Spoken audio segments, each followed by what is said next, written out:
지난달 항저우 아시안게임 폐막식 다음 날입니다. 중국 공산당은 군사작전 하듯이 탈북자들을 동시다발적으로 북송했습니다.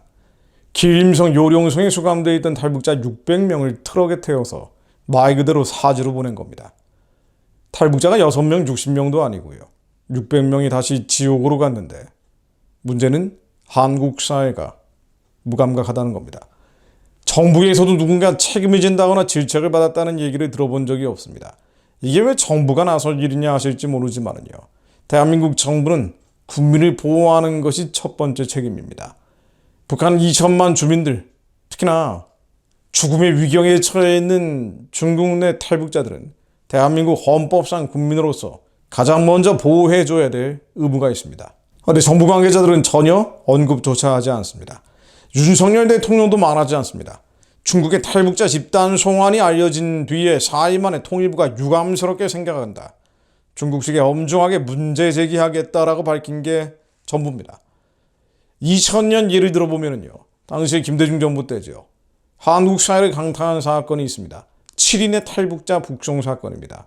당시만 해도 탈북자 7명이 북송된다는 사건이 한국 사회에 큰 파장을 일으킨 겁니다. 1999년 11월 중국 러시아 국경에서 러시아 측에 체포됐다가 중국을 거쳐서 70일 만에 북한에 강제 송환당한 탈북자 7명. 유엔이 난민 지위를 인정했는데도 중국 러시아가 핑퐁 게임하듯이 탈북자를 북송해서 큰 충격을 준 사건입니다. 당시 김대중 대통령 햇볕 정책의 장본인이죠. 북한의 굴종적인 외교를 시작했던 장본인임에도 불구하고 이 사건이 확대되니까 외교부 장관을 경질했습니다. 김대중 대통령은 새 외교부 장관에게 북한에 송환된 탈북자 7명의 안전을 위해 최선을 다해달라고 지시하기도 했습니다. 신임 외교부 장관은 첫 기자간담회에서 외교적 노력을 했으나 결과적으로 잘못됐다면서 외교부를 대표해서 마음 아프고 국민에게 죄송스럽다고 사과까지 했습니다. 아닌데 지금 보수 정권이라고 하는데도 7명이 아니고 600명이 강제 송환당했는데 대통령조차 아무 말을 하지 않습니다. 도대체 가치 외교라는 게 뭡니까? 가치 외교로 얘기를 계속 해왔는데 어떤 가치를 지키겠다고 이렇게까지 침묵하고 있습니까? 정부 안팎에서는 이런 평가가 나옵니다. 왜 중국에 대해서 이렇게까지 침묵하는가?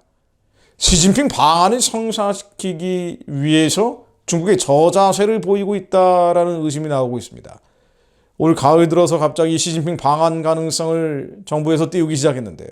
국가안보실장이 지난 9월에 시진핑 주석이 지난해 발리 G20 회의에서 윤석열 대통령에게 코로나 상황이 안정되면 기꺼이 한국에 가겠다고 했다고 밝혔죠.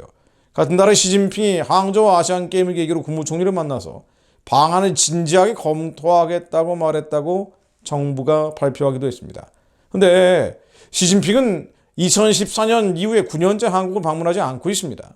그 사이 한국에서는 박근혜, 문재인 대통령이 각각 3차례, 2차례 중국을 방문했죠. 92년 양국 수교 후에도 이런 불균형은 없었습니다.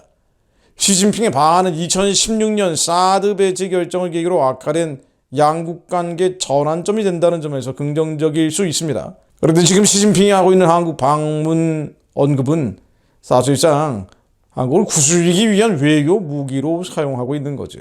이런 것 때문에 우리 국민 헌법상 국민 600명이 북한에 강제 송환당하고 있는데도 침묵한다는 건 말이 안 되는 얘기입니다. 최근에도 주 유엔 대사, 한국의 주 유엔 대사 강제 북송 문제를 거론하면서 중국이라고 하는 표현 대신에 제3국이라고 표현을 썼죠. 그러니까 중국이 강제 송환했는데 제3국이 강제 송환했다 그랬어요. 그러니까 중국을 명시적으로 얘기도 못하는 겁니다. 주중대사는 중국의 체제 특성을 이해해야 한다고까지 했죠. 윤석열 정부의 주중대사가 이런 얘기를 합니다. 자, 제일 심각한 것은 국회입니다. 여당이건 야당이건 대규모 강제 북송이 일어난 지 6주가 지났는데 상임위 차원의 규탄 결의안 하나 내지 못하고 있습니다. 중국 내에 억류당하고 있는 6.25 전쟁 납북자가 10만 명입니다. 이 사람들 이름이라도 제대로 확인해 봤습니까? 지금 남아있는 살아있는 국군 포로가 10명입니다. 90대 할아버지, 100살 가까이 된 분들도 많다는 거예요. 이분들 살려내라고 얘기 한마디 하지 않습니다. 대한민국 국회의 존재 이유가 뭡니까? 대통령의 존재 이유가 뭡니까? 잠언 24장 11절로 너를 사망으로 끌려가는 자를 건져주며 사륙을 당하게 된 자를 구원하지 아니하려고 하지 말라. 내가 말하기를 나는 그것을 알지 못하였노라 할지라도 마음을 저울질하시는 이가 어찌 통찰하지 못하시겠으며 내 영혼을 지키시는 이가 어찌 알지 못하시겠느냐. 그가 각 사람의 행위대로 보응하시리라. 한국 사회가 이런 식으로 양심을 잃어버리면 하나님은 그 행위대로 보응하십니다. 사망으로 끌려가는 자를 건져주며 사륙을 당하게 된 자를 구원하는 한국인들, 한국교회, 한국정부, 한국 대통령이 되게 하옵소서. 만약 현재 대통령이 그렇지 못한다면 그런 양심을 가진 대통령이 일어날 수 있게 하옵소서. 하나님께서 기름 부으시어 새 길을 행하여 주옵소서. 그들이 듣고 혹시 아까 그 악한 길에서 돌아오리라. 그리하면 내가 그들의 악행으로 말미암아 그들에게 재앙을 내리려 하던 뜻을 돌이키리라.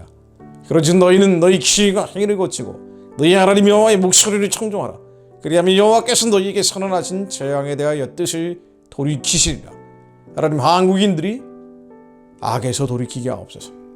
허물에서, 불법에서, 죄에서 모든 죄악의 창상을 벗어나게 하시어 불신함과 두려움과 절망감과 패배감과 상실감과 열등감, 심뿌리처럼 막혀있는 모든 상처를 뛰어넘는 자를 되게 하시어 이 땅에 있는 썩어 없어질 것들을 구하는 것이 아니라 하늘의 영광을 구하는 자들, 하나님이 선한 뜻, 이 민족을 향한 부르심을 위해 달려가는 자들이 예비되게 하옵소서. 새로운 민족의 지도자 집단이 일어나게 하옵소서. 저희들이 그 일들을 감당할 수 있게 하옵소서. 예수 그리스도 이름으로 기도드립니다. 아멘.